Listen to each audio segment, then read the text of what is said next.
सरतं वर्ष. आयुष्यात कधीतरी सरत्या वर्षाला काय वाटत असेल याचा मागोवा घ्यायला हवा.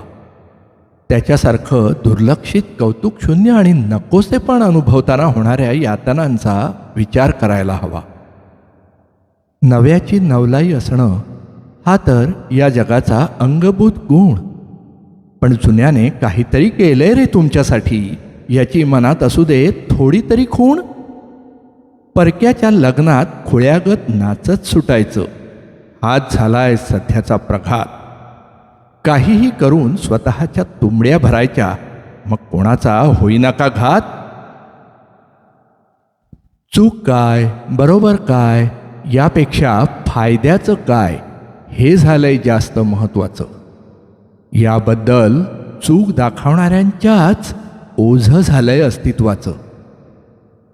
संपवा मग आता अशांना जे लावतात नकोसा सद्सद विवेकबुद्धीचा नकारात्मक सूर.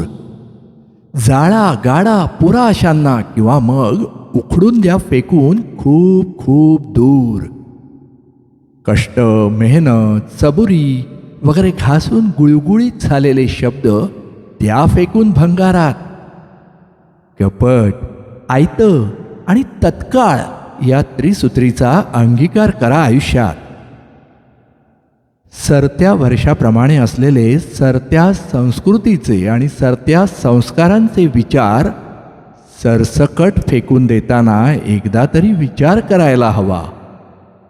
नव्याचं स्वागत आणि स्वीकार करताना जुन्यातल्या चुका टाळून नव्याचा अंगीकार करायला हवा. नव्या सुधारणा करताना बदलांच्या प्रमाणापेक्षा मूल्यांची गुणवत्ता जपण्यावर अधिक भर द्यायला हवा.